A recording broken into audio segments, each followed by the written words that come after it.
Hello, gang, and welcome back to Pop Culture Addicts. This is a show that is made by a nerd for all you nerds, so I'm glad that you could be here. Now, our guest in the Nerdatorium today is an author, a screenwriter.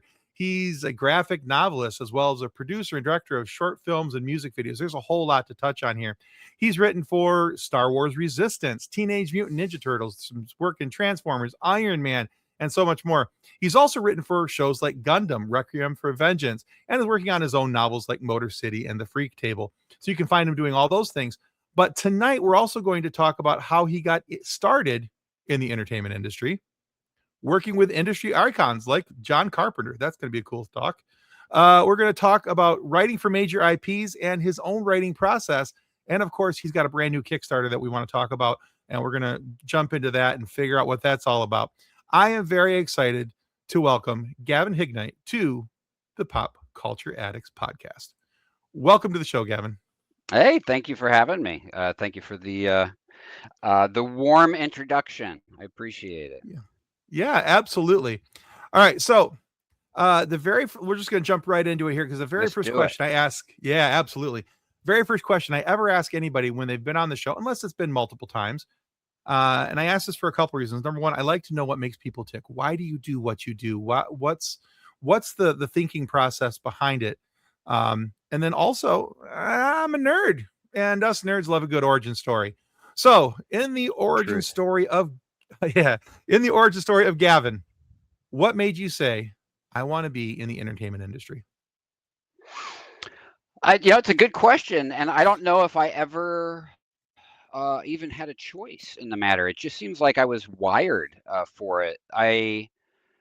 Like many of your listeners and probably yourself, I grew up on all this great stuff that, I was the right age for Empire Strikes Back in the theater. I was the right age for when stuff like, G.I. Joe and Transformers hit airwaves. I just, I never grew up from all of that. And I was always kind of a storyteller, whether it was good story or not at a young age. But I was wired for this compulsion to make things. I think as I've gotten older, I realize I really do just enjoy making stuff, whether it be a comic or whether it be a show or even, a model kit I'm building. I just like making and doing. And I think that's kind of just in my DNA, and it drives me. And, I've been lucky. It's carried me this far. Absolutely. Okay.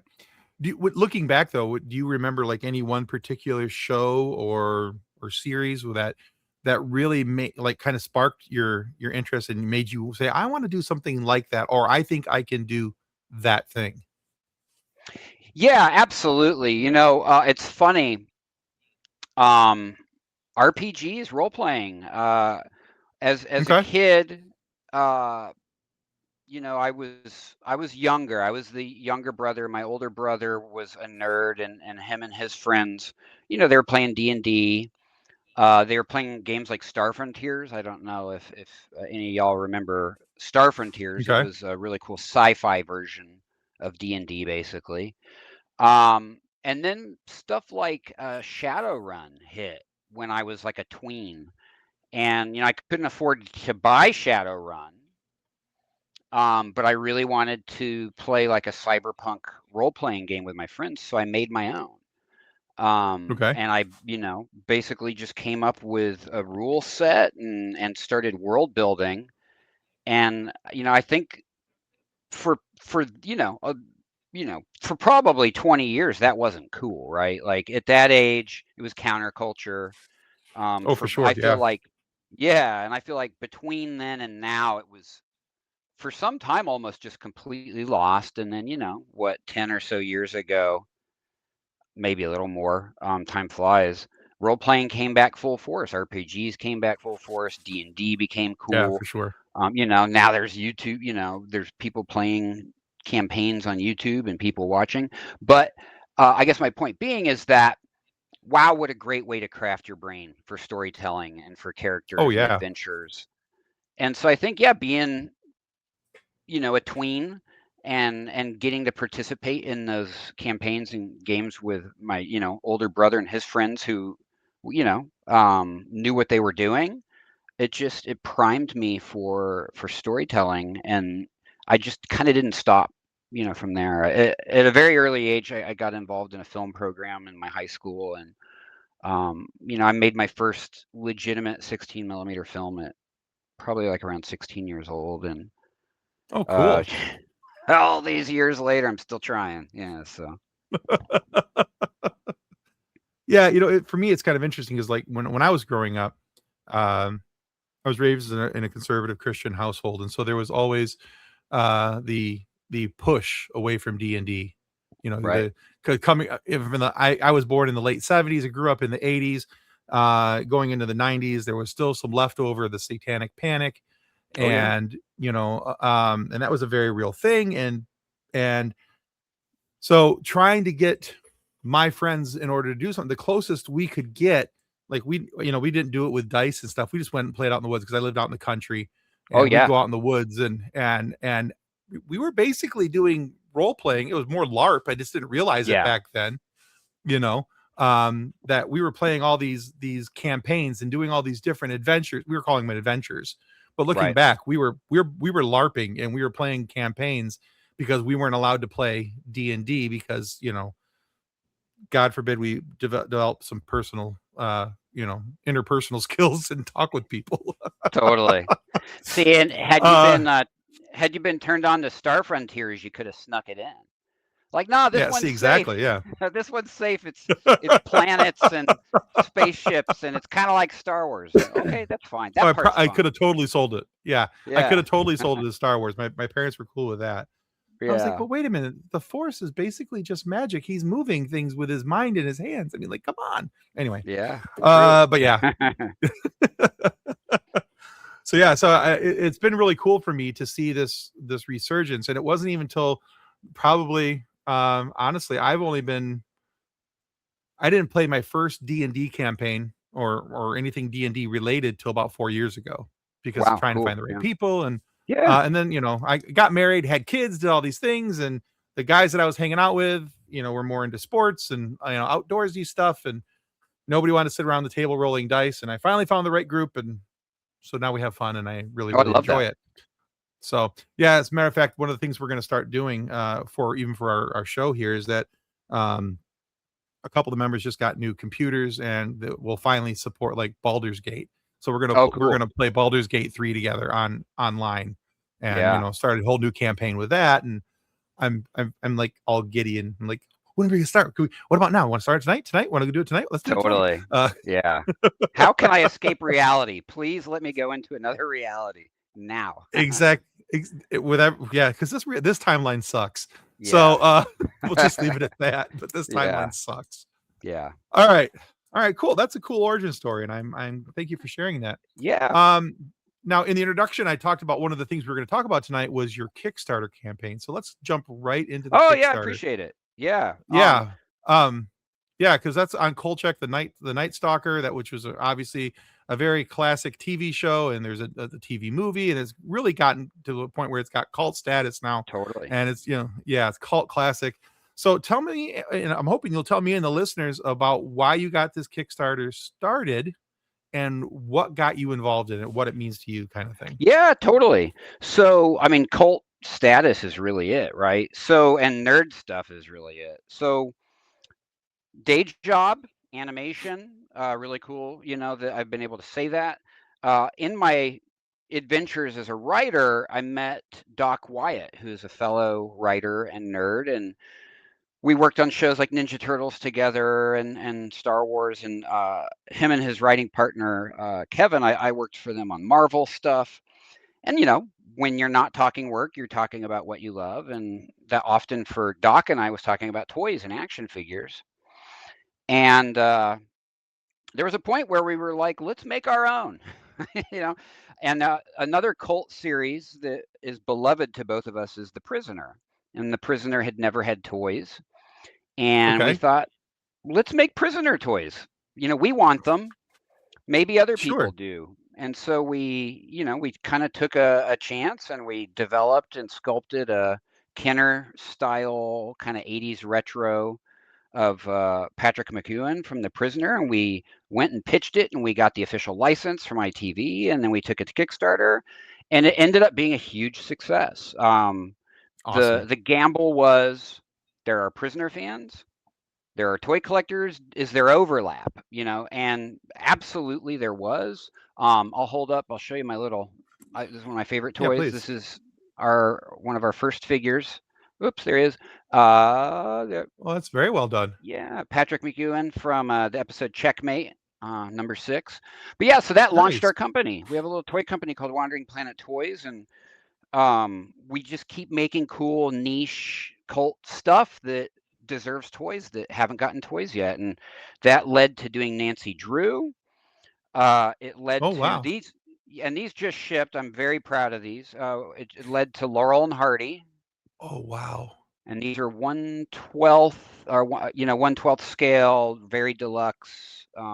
Yeah, that's beautiful. And everything we do is officially licensed. It was great working with the Wow. company that handles Laurel and Hardy, and it's been turbulent. The tariff thing almost took us down, but we were able to Yeah. navigate, and we got Laurel and Hardy through the port, and those are shipping off to people. And with that, it was time for our next thing, and we'd been working, and we met Monstrous, Monstrous are publishers they re-released the Kolchak the Night Stalker. I'm looking for my book here. The original book that it's all based on by Jeff Rice. Okay. I'm going to hold that up. It's a wonderful edition. Well, that's great. And my camera blanked out for just a second there, so that wasn't me. It was the camera. But yeah, so we're working with Monstrous Books, and we were like, I want on my toy shelf, fighting all of my monsters, a Kolchak the Night Stalker. So there's our prototype of Carl Kolchak. How fun is that? And That's great. March 16th is when we always start with a Kickstarter, because these toys are so niche that we need help making them. Like we can't, the tooling and the manufacturing is so expensive that we essentially have to pre-sale. We had to do it with Prisoner and Laurel and Hardy, and Kickstarter's been amazing for that. So we're putting together our Kolchak line. It's a very basic line of these, deluxe, 6-inch figures, and the accessories he comes with are almost as cool as the figure. He comes with a typewriter and his tape recorder, and it's fun making toys that come with really weird, I'm a big G.I. Joe guy. I love Star Wars, so many of my toys have blasters and guns, but it is cool making an action figure that comes with, a saxophone or comes with a typewriter. It's just different. So yeah, man, that is different. Yeah, and like very Laurel cool. and Hardy, Stan Laurel came with a bag of hard-boiled eggs and nuts. That was his prop. So yeah, we're making weird stuff, and we're making all these amazing weird friends who buy it, and that's our side hustle. Wandering Planet Toys is kind of what we do for fun, when we're not hustling, writing gigs, and killing ourselves to make TV or get in the door on a TV project. Yeah. No, I think that's really cool. I want to say that I saw the Laurel and Hardy stuff. I've seen that before, and I always thought, man, that's the detail on that is fantastic. Thank you. Those are those are really, really cool. And that one, I might need to get one of those to put it up. Oh yeah, I got to show you. It would fit in well. We did black and white ones. I'm so excited about the grayscale. Oh. Yeah, we did black and white. I did not know about those. Yeah, super fun. Giggity. Giggity, and giggity. You can swap out their facial expressions and their hands, and I don't think we're done with Laurel and Hardy. Yeah, I love them. I grew up on Laurel and Hardy. I had a good friend, and we would, we didn't have it on TV. A lot of people saw it as like a TV show. It had been edited, like the short films, into TV, but we were finding the short films in collections on VHS. So like you learn something new, with every project. And I learned by doing Laurel and Hardy that half the country thinks it's a TV show because it was edited into, a spot for TV and played on local stations. But I always Right. saw it as, the short films and the feature films. But yeah, Oh love yeah, for them. sure. And I got to say too, the Laurel and Hardy fan base has been really cool. Because it's not necessarily people who are toy collectors. A lot of Laurel and Hardy Okay. fans are like, "This is the first Kickstarter I had ever done," or, what Okay. what's backer kit? There's a lot of things we had to explain. But what's cool is Sure. now that the figures are arriving with people, it's really neat because they're like, "Oh my God, I've wanted this my whole life and no one ever made it, and now it's here." They're very passionate and grateful. Not that Prisoner and Nancy Drew fans aren't, but those are fans that are a little more nerdy and see this stuff. Laurel and Hardy fans, the collectible action figure is kind of a new thing for them, and it's been fun to experience that. That is cool. Yeah, I wouldn't Yeah, think that anyone would have ever thought of doing that as a collectible action figure, but I love the fact that there is, and that black and white is what caught my attention. Now I got to go oh find that. yeah. So no, that's really cool, man. And what's the name of the company again, so people can So look it up? yeah, Wandering Planet Toys, and if Perfect. you pop that into a search engine, it'll take you either to our website or to our Kickstarter page, which gets a lot of traffic. And Awesome. um, I we have more coming.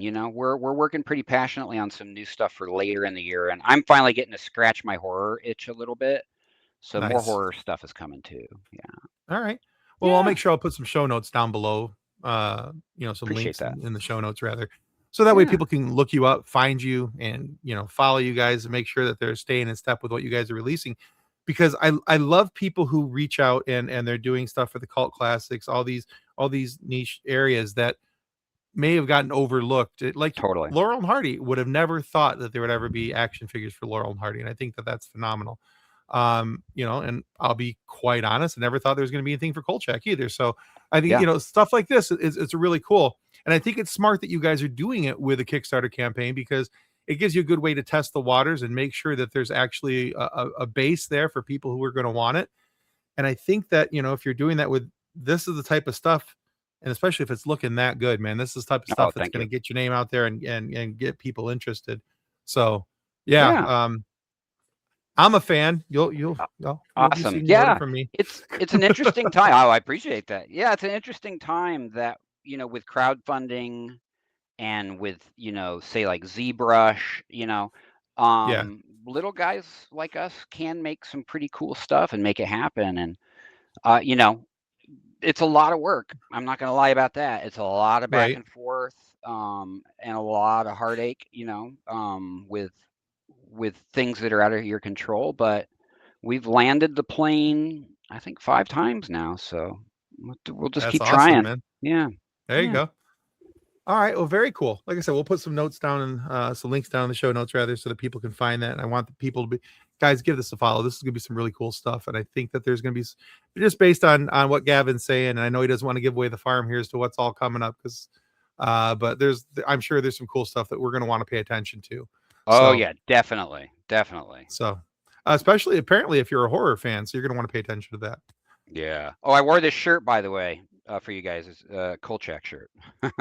There you go. Check that There you out. go. Nice. Yeah. Well I played, did sir. this, yeah, it representing. Very nice. All right, so let's switch gears up a little bit here, Gavin, because I want to Yeah. talk to you about some of the other stuff you've done. Not to overlook or overshadow what you got going with Wandering Planet, but you've had some opportunity to work in some very cool sandboxes. Now, one of the reasons I got to know of you and who you were is because I am a ridiculously large Star Wars fan. And I found out that you had written for Star Wars Resistance. And then because I was looking through some of the cast and I had invited a few members of the cast on, and I've had a few members of the cast on the show, and it's been a lot of fun. And I was looking through and I was like, oh, Gavin Hignight, who's the oh, he's been with that. He's been and it was like your resume is really cool. I mean, like I said, Marvel, TMT, TMNT, Transformers, all these different things.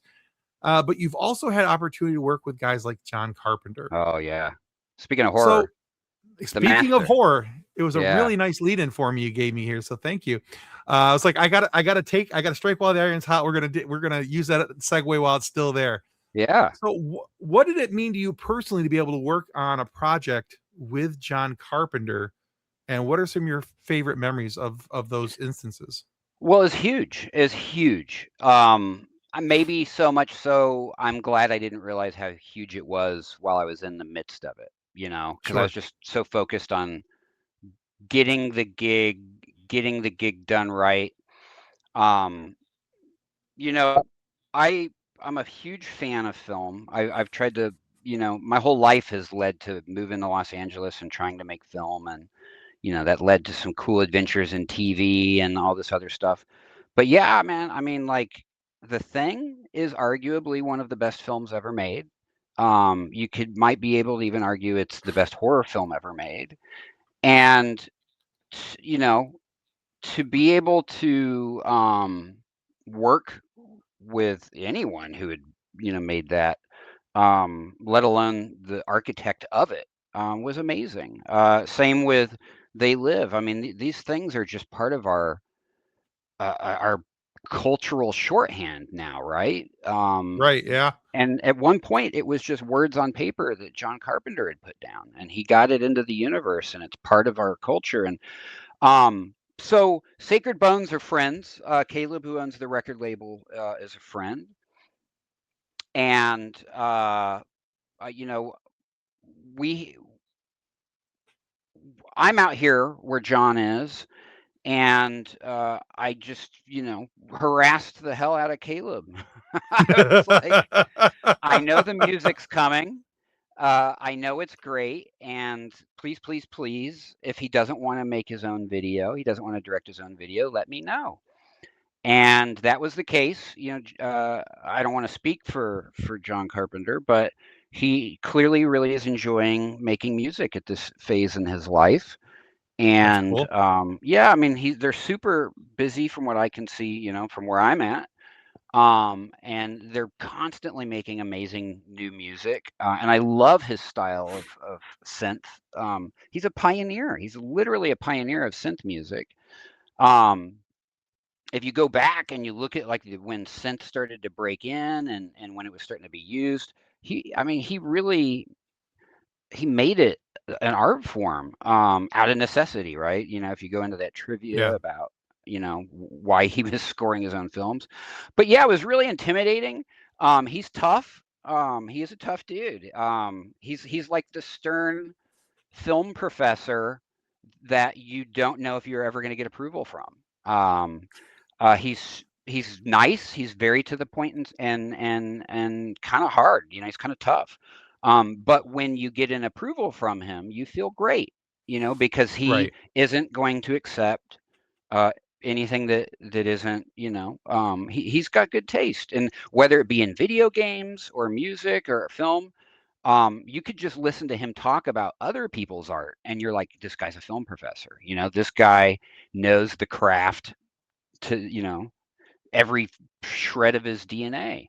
Um, but yeah, so a night was the first video we did. And I had the concept, and we pitched it to him through the label, and he I think he liked. That's the one. There's like an avatar driving a car, and Hmm. half the work, 3/4 of the work is done for you when you're doing a John Carpenter music video, because the song is fucking incredible, and it fills your mind with images and story. And I had heard that was kind of the point of the Lost Themes albums, is that he had said something like, this is music for the stories in your head, or something like that.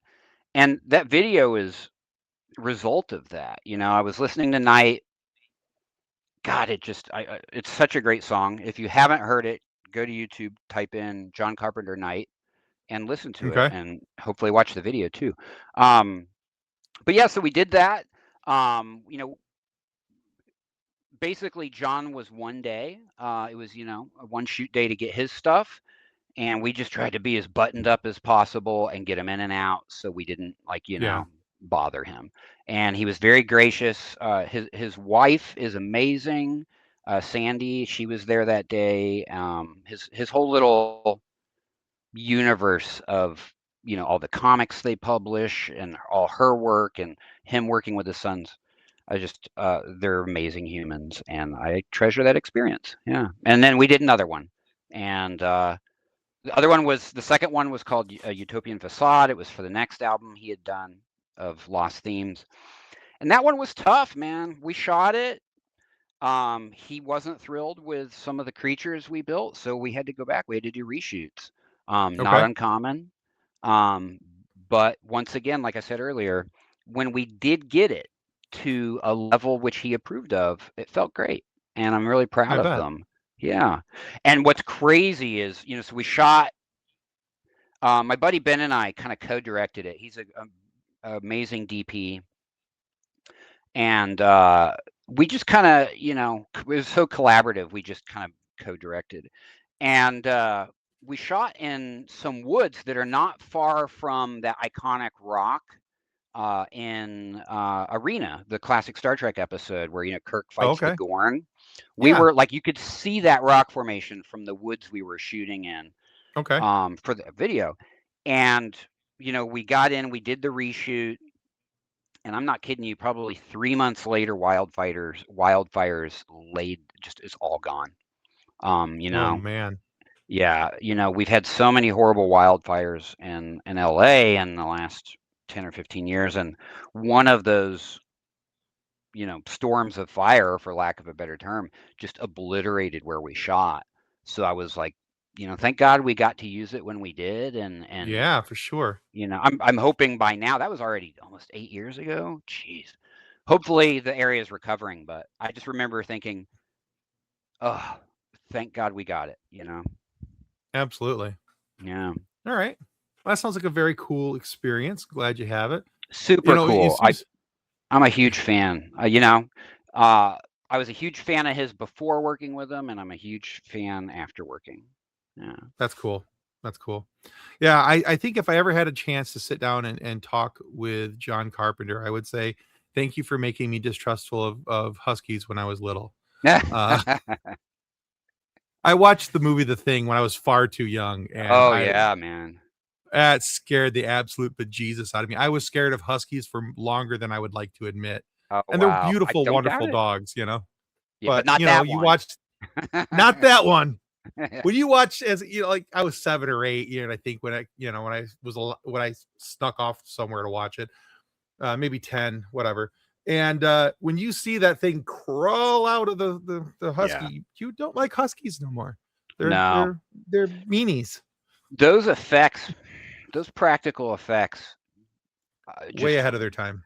they hold up tremendously. They're Yeah, better than effects now. yeah, It's just real. You're watching it and you're like, this is real. yeah. Yeah, it's Yeah, terrifying. I went back and watched that a couple years ago, and I'm like, yep, still holds true. Still kind of scares the crap Totally. out of me. All right.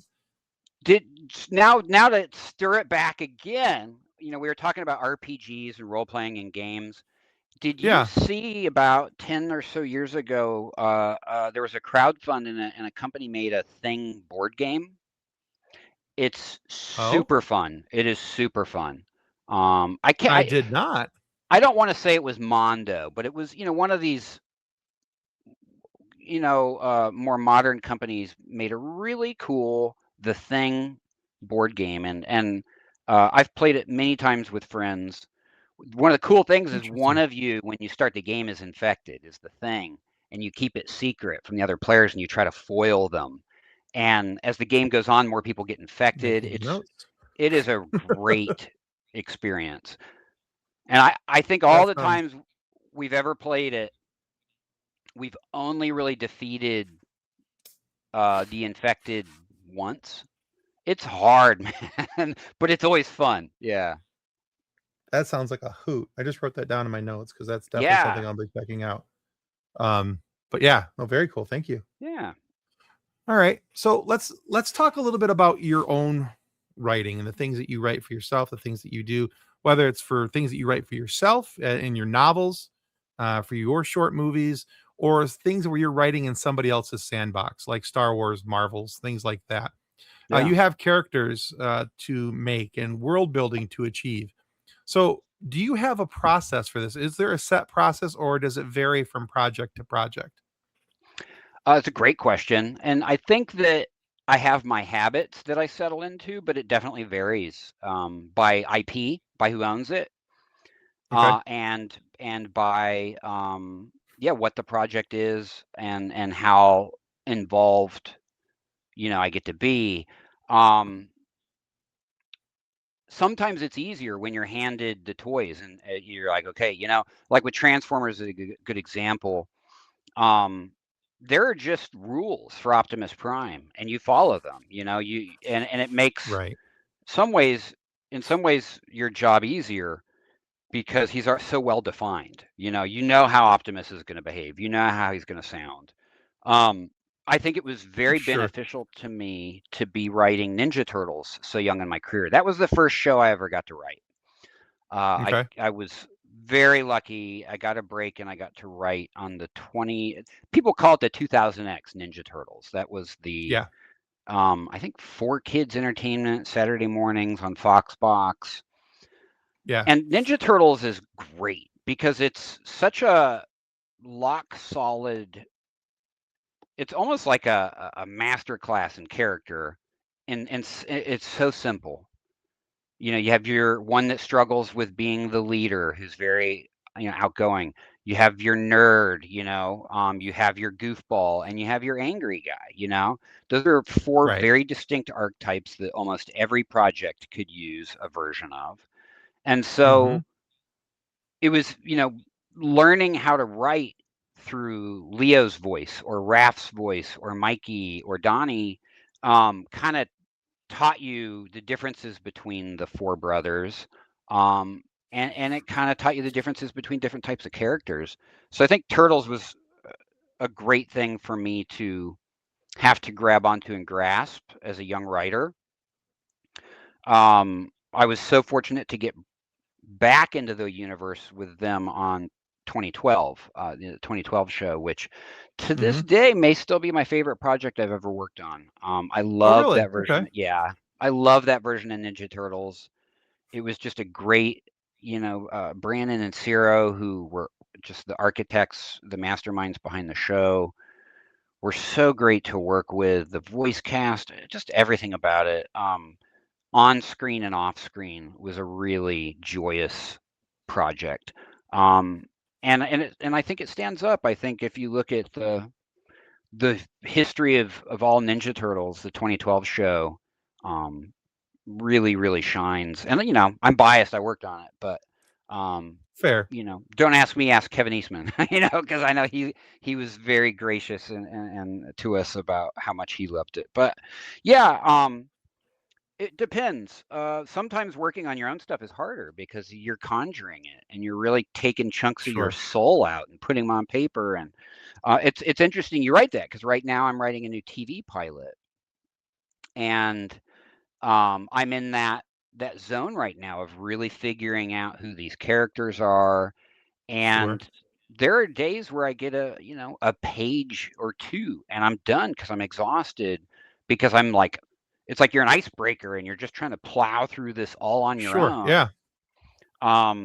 Whereas, you know, Star Wars, like Resistance, um, that's a hive mind. Transformers Cyberverse, we constantly refer to as a hive mind. You don't have to do as much heavy lifting on your own because it's a group of you at a table, and you're Mm-hmm. hitting ideas back and forth, and something builds from that. Um, Anime is very different. Anime, I worked on Tekken Bloodline for Netflix, and I worked on Gundam Requiem for Vengeance. And pros and cons. You're the writer. 6 episodes, you're writing all 6, which is amazing as a writer. You'd love that, and for a paycheck, you love it. But it means a lot more responsibility. Of course, you have your producers, and you have the people who, like, Sure. say, manage your own Gundam, or the people who manage your own Tekken, and you have like the producer who's helping you. But you're responsible for 6. Uh, you know, say Star Wars Resistance, you brainstorm 4 or 5 all together as a group, and then you're assigned one of those 4 or 5, and you break off and you write that. And then, your Okay. story editor and the producers give you notes. And there's like a real system that helps it get better. You don't have that system when you're writing a pilot by yourself and hoping to sell it to someone. But that's why, you know, you give it to friends you trust who have, I worked Court Lane Sure. as a producer that I worked with at Marvel. Court oversaw a lot of the Marvel animation stuff, and he's just one of the smartest guys in the room about story and character. And to this day, when I write new things, I call him up and I'm like, hey, would you mind looking at this? Oh, cool. Yeah, and I don't say that lightly because I don't like getting notes from people. I don't like being told what to do with my, because you write it and you think it's brilliant and you're in love with it, and then someone tells Sure. you how it could be better, and sometimes you don't like that. But there are people. I'm working with a producer right now named Margaret French Isaac, who on a feature I wrote, she gave me like 40 notes, and 39 of them I was like, I'm taking all of these. So when you Yeah. meet people like that in your life, you treat them well, and you keep coming back to them for for notes. So yeah, Yeah, lots of absolutely. different ways, man. Yeah. That's cool. Yeah. It's cool that you have somebody though that you can trust in those instances. I recently only started getting involved in writing myself the last couple years. Um, I've always grown up saying, "Oh, I'm not a writer. I'm not a writer. There's no way I could be a writer." And not that I feel like I am a writer per se. I've been working with a couple different pop culture different websites and writing Cool. for Yeah. them and things. But I have a couple people that I will send my stuff off to before I submit it to my editor and be Yeah. like, can somebody does this is this stupid? Does this Right. sound Yeah. stupid? Tell me if it's Totally. stupid. Uh, Yeah.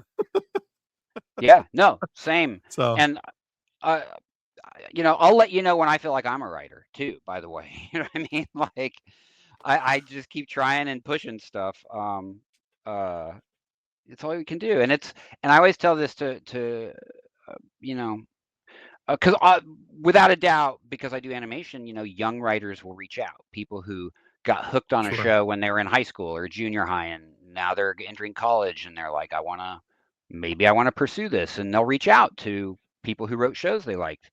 And I always tell folks when they do somehow get through to me, it's a muscle. It's like going to the gym. You're not gonna, it's a muscle you have to work out every day. And hopefully it's one you enjoy.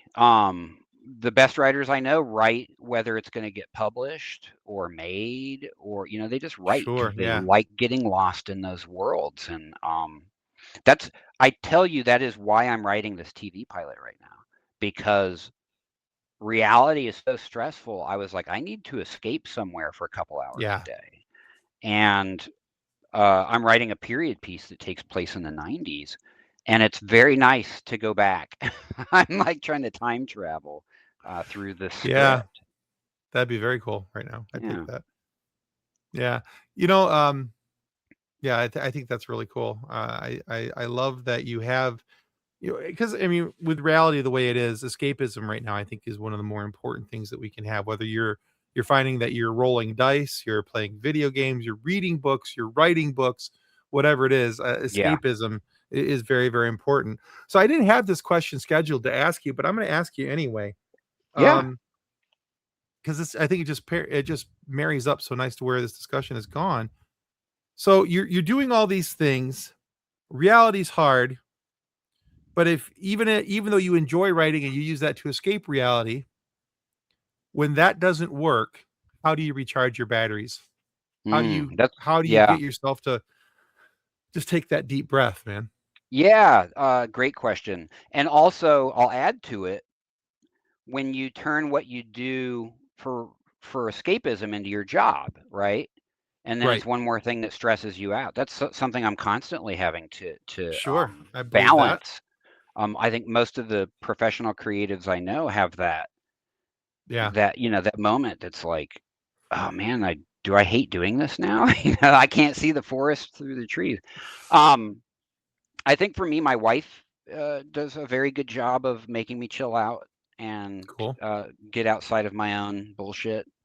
I I think one of the best things I do is workout.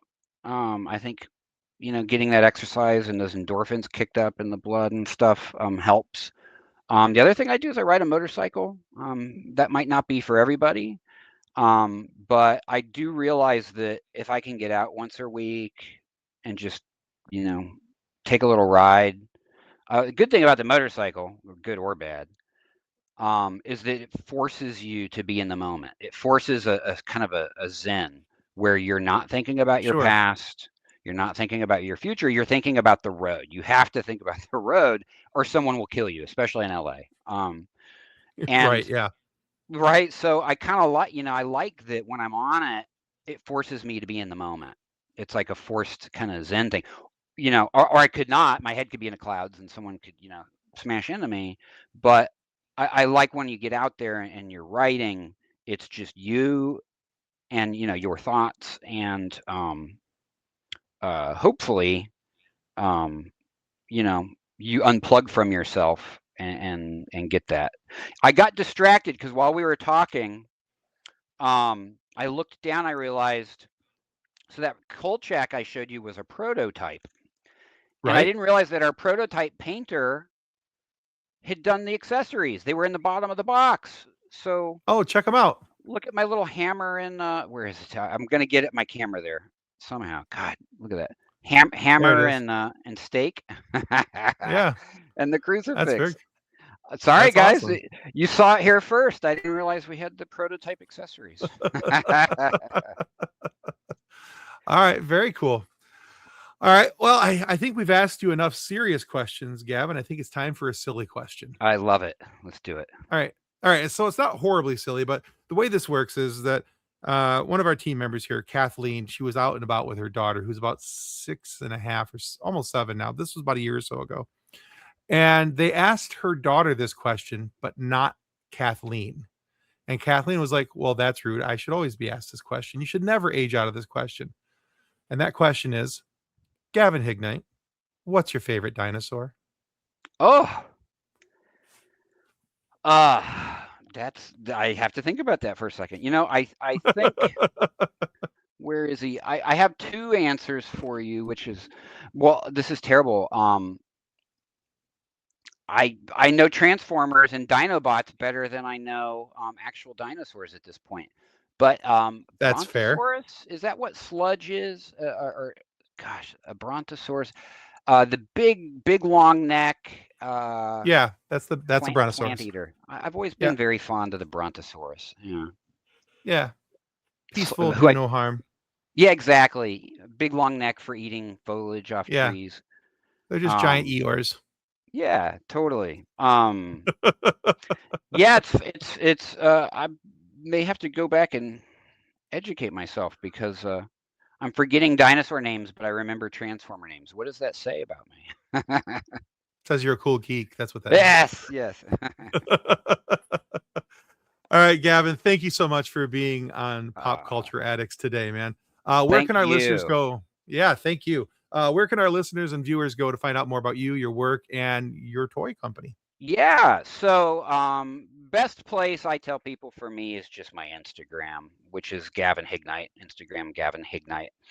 Lot of toy photos. I just have fun there, I Perfect. don't argue with people. I just post pictures of toys or travel in other countries and I have a good time there. Dig it. And then Wandering Planet Toys is our website, is our Instagram. And yeah, Wandering Planet, it comes up pretty easily. That's a good place to find stuff too. Yeah, and we're going to be at WonderCon for those in your audience who are going to be at WonderCon at the end of this month. We have an indie toy panel we do with people there called Indie Toy Makers Unite. It's very fun. Nice. Yeah, so say hi. Tell me you're a listener. So that's how you found us. Yeah. Very cool. All right. Well, I'll make sure that, like I said, we're going to put notes down and links down and below. So I'll make sure that we not only note for you, but also for your toy company as well. Make sure that that's all down there, and we'll put website and Instagram for that, so that there's easy contact and easy followability for that. Because he's got some cool stuff coming, guys. He's got some cool stuff already out. And I can tell you that I will be ordering the black and white Laurel and Hardy, Yes. because that just looks so cool. It's one of those things. It's, you know what, you don't know you need it till you see it, and then you're like, Yeah, yeah, I gotta have that. I gotta have that. Which also explains most of the Funko Pops behind me. I didn't know I needed to Yeah. have them till I saw them, and then it just turned into a. I It's have not the an same addiction. problem. It's not addiction. I can quit whatever I want. Exactly. All right. On behalf of Gavin Hignight, thank you for watching and or listening to this nerdy old podcast. And we hope that you'll stick around and consider giving us a subscription, because it means more than I can ever tell you. So in the meantime, continue to let the force. Boy, I just screwed up my own tagline. We'll try that one again. Do it. In the meantime, may the force be with you as you continue to live long and prosper. Goodbye. Reference to any specific product or entity mentioned on this podcast does not constitute an endorsement or recommendation by Pop Culture Addicts. The views expressed by guests are their own, and their appearance on the program does not imply an endorsement of them or any entity they represent. If you have questions about this disclaimer, please contact us via email at info@pcapod.com.